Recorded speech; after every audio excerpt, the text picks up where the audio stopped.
सादर नमस्कार, सादर जय जिनेंद्र। क्षमा ब्रेकिंग जैन न्यूज प्रतिदिन प्रातः, दोपहर एवं रात्रि में देश भर से संपूर्ण जैन समाज से संबंधित सही और सकारात्मक समाचारों के लिए देखना और सुनना न भूलें। साथ में आपसे विनम्र निवेदन है कि यदि आपने इस चैनल को सब्सक्राइब नहीं किया है तो कृपया अवश्य कीजिए और शेयर और लाइक करके धर्म प्रभावना में सहयोगी एवं सहभागी बनिए।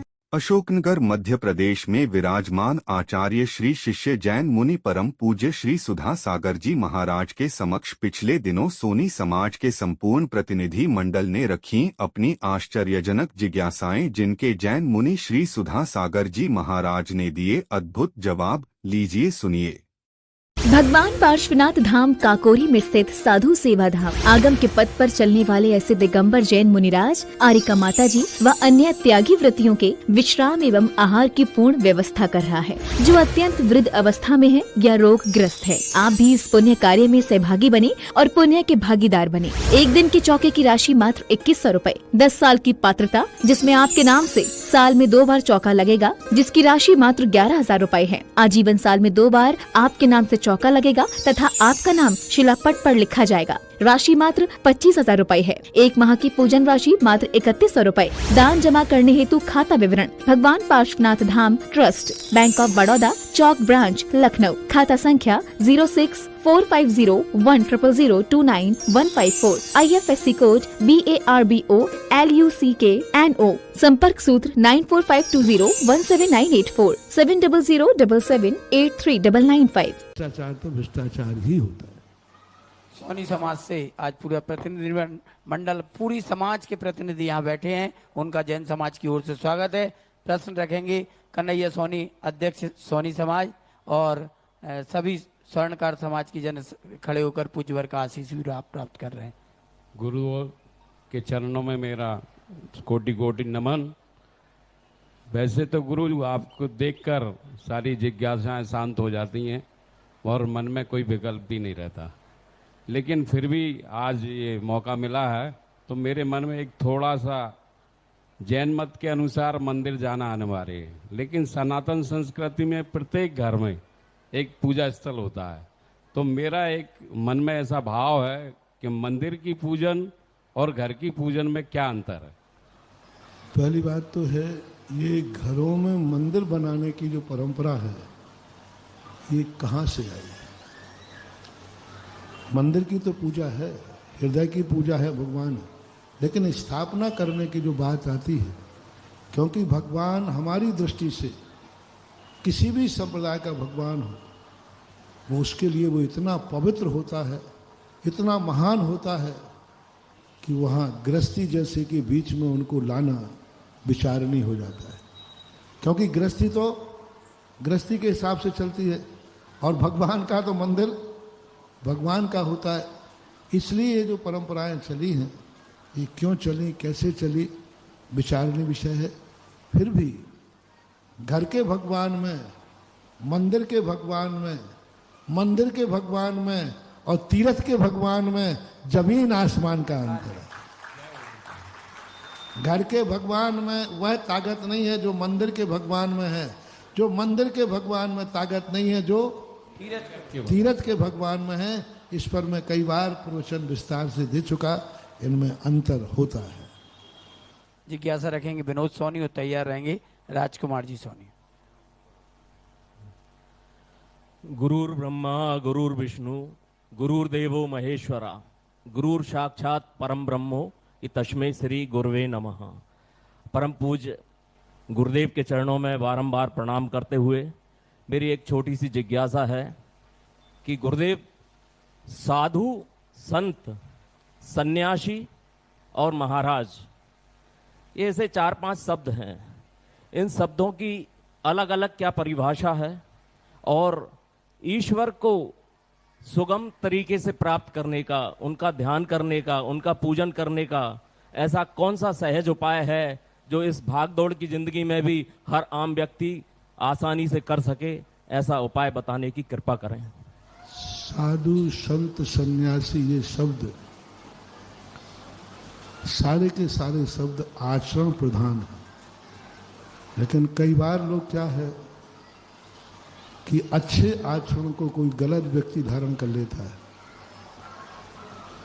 रावण एक सन्यासी का भेष धारण करके पहुंच गया। अब वो देखने में तो सन्यासी ही लग रहा था ना, लेकिन अंदर से वो सन्यासी नहीं था। तो इसके लिए भी कई बार दुरुपयोग हो जाता है। इसलिए शास्त्रों में कहा कि जो गुण होते हैं, आचरण होते हैं, उस आचरण और गुणों को देखने के बाद ही हम कह सकते हैं कि ये संत है, सन्यासी है, साधु है। सामान्य रूप से इनकी व्याख्या में कोई विशेष अंतर नहीं है, लेकिन आचरण की अपेक्षा से इन पर विचार करना चाहिए और इनके विचार करके भगवान तक पहुंचाने के लिए गुरु ही एक ऐसी शरण होते हैं। यदि सच्चा गुरु मिल जाए तो तुम्हारा कनेक्शन भगवान से जुड़वा सकता है, क्योंकि गुरु ही भगवान तक पहुंचने का रास्ता बता सकते हैं। भगवान स्वयं रास्ता बताते नहीं, क्योंकि वो अदृश्य होते हैं और गुरु ही मात्र रास्ता जानते हैं। यदि सच्चा गुरु मिल जाए तो शायद हमें कोई रास्ता मिल जाए, और यदि खोटा मिल गया बाबू तो है कोई नशेड़ा, गंजेड़ा, भंगेड़ा है, कोई गलत आचरण वाला मिल गया तो फिर नैया डूबना ही है। ऐसा बना। श्री राजकुमार जी तैयार रहेंगे। श्री नीरज सोनी। गुरुजी के चरणों में नमन। गुरुजी, एक मेरे मन में काफ़ी टाइम से एक जिज्ञासा है। क्या था, अभी कुंडलपुर में पंचकल्याणक जी हुए थे। गुरुजी, मेरा यहाँ पे बैठे बैठे एकदम मन बना कि अपन कुंडलपुर चल रहे हैं। तो किस्मत से हम लोग सारे दोस्त, मेरे सारे दोस्त लगभग जैनी हैं, और वहाँ मुझे एक ऐसा क्या पता क्या हुआ कि फेरी वाले सुबह हम लोग गाड़ी से गए, हम लोगों की गाड़ी किसी ने भी नहीं रोकी, ऊपर कुंडलपुर मंदिर तक ही पहुंची। लेकिन हमारे साथ में जो गाड़ियां थी आगे पीछे थी, सबने रोकी। वहाँ किस्मत से हम लोगों ने स्नान करके सुबह सुबह पहुंचे तो वहाँ अभिषेक का मौका मिला। मेरे दोस्तों ने, सारे दोस्तों ने मेरे को कहा कि अभिषेक अपन करने चल रहे हैं, पंचा धोती पहन लो, अपन शुद्ध होके चलते हैं। लेकिन महाराज जी, मेरी अंदर की आत्मा नहीं बोली। हो सकता है कि मैं उस समय, मैं सोनी समाज से हूँ महाराज जी, मेरा एक आत्मा नहीं बोली कि मेरे को वो अभिषेक करना चाहिए या नहीं करना चाहिए। मैंने उस टाइम नहीं किया अभिषेक, लेकिन भाव से मैं दर्शन जरूर किए। किसी भी स्थान जाने के पहले जब वहाँ का कोई अनुशासन होता है तो हमें अनुमति लेना चाहिए और हमें पूछ करके ही अभिषेक करना चाहिए, क्योंकि वह बंदिज स्थान है। जैसे आपका घर है, घर में कोई जाएगा तो बिना पूछे आ जाएगा, तो इसी प्रकार मंदिर आजकल ट्रस्ट लोगों की कमेटियों के अंदर होते हैं, जिनके लिए अपन बोलते हैं ट्रस्ट हैं, कमेटियां हैं। उनकी जो आचार संहिता होती है, अभिषेक करना इतना महत्वपूर्ण नहीं है, आचार संहिता की वहाँ का पालन करना महत्वपूर्ण होता है। मान लीजिए आपने अभिषेक किया और किसी को पता चल गया कि वहाँ दूसरों के लिए अभिषेक करने की मनाही है, और फिर यदि आपको किसी ने टोक दिया तो बोलो आपके परिणाम अच्छे होंगे कि बुरे? नहीं करने के पहले कैसे परिणाम थे? तो हमेशा कोई भी क्रिया होती है, जहाँ कोई पाबंदी हो वहाँ का आचार संहिता पढ़ना चाहिए। यहाँ किसको अभिषेक करने की अनुमति है, यहाँ की व्यवस्थाएं क्या है, यहाँ का कानून क्या है, उस कानून के तहत ही अपन क्रिया करेंगे तो लाभ मिलेगा, नहीं करने पर भी पूरा लाभ मिलेगा। श्री नीरज जी सोनी रखें जिज्ञासा, और अगली जिज्ञासा के लिए तैयार रहें।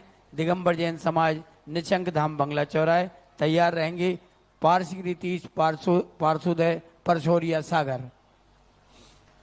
गुरुवर के चरणों में मैं बारंबार नमन करता हूं। समस्त स्वर्णकार समाज की ओर से भी गुरुवर के चरणों में नमन करता हूं। गुरुवर, मेरा प्रश्न है, लगातार कई समाजों में कट्टरता बढ़ती जा रही है, और जब समाजों में कट्टरता बढ़ती जा रही है, ऐसे में केंद्र सरकार द्वारा और केंद्र सरकार की विपक्ष के द्वारा जाति जनगणना जो की जा रही है उसका परिणाम, उसका भारत को जो अपन विश्वगुरु बनाना चाहते हैं तो वो संकल्प विश्वगुरु का पूरा होगा या उसके दुष्परिणाम भी आएंगे? देखो, जातियाँ तो एक पहचान थी हमारी। घर में भी हम दो भाई होते तो छोटा हो बड़ा कह देते हैं, रिश्तेदारों में भी हमारे कोई ना कोई इंडिकेटर होता है। तो ये जातियाँ हमारे लड़ने भिड़ने के लिए नहीं थी, एक आचार विचारों के लेन देन करने के लिए थी, एक विश्वास के लिए थी। आज जो जातियों पर राजनीति का ठप्पा लग रहा है, ये जरूर जो आपने प्रश्न किया ये खतरनाक है। आज चुनाव के टिकटों का आज कोई भी बंटवारा होता है, जाति समीकरण देखा जाता है, योग्यता को नहीं। आज मंत्रिमंडल बनता है तो 4-4 बार चुनाव जीतने वाले लोग एक मंत्री नहीं बन पाते, और जाति समीकरण के कारण पहली बार में जीतने वाला मंत्री भी मंत्री बन जाता है, जाति समीकरण कारण। तो इसके कारण से जब राजनीतिकरण हो जाएगा जाति का, तो इसका योग्य व्यक्तियों का बहुत तिरस्कार होगा और अयोग्य व्यक्तियों का पुरस्कार होगा। ये राजनीति को इससे ऊपर उठना चाहिए। राजा के लिए हर जाति बराबर होना चाहिए। राजा के लिए तो मात्र एक शब्द है जिसका नाम है प्रजा। बस प्रजा है, वो किसी जाति को नहीं जानती। राजा तो मात्र एक जानता है कि हमारे राज्य का ये प्रजा है, हम उसके राजा हैं, इसका हमें हित करना है और हमारे लिए इसका रक्षा करना है। मेरी दृष्टि से तो यही होना चाहिए। Kshama breaking Jain news YouTube channel पर विज्ञापन देकर धर्म प्रभावना में बने सहभागी। विज्ञापन देने हेतु संपर्क कीजिए मोबाइल नंबर 9026900740 एवं समाचार एवं वीडियो भेजने हेतु WhatsApp number 9335236222। Kshama breaking Jain news YouTube channel देखने के लिए आपको बहुत बहुत धन्यवाद। सादर प्रणाम, सादर जय जिनेंद्र।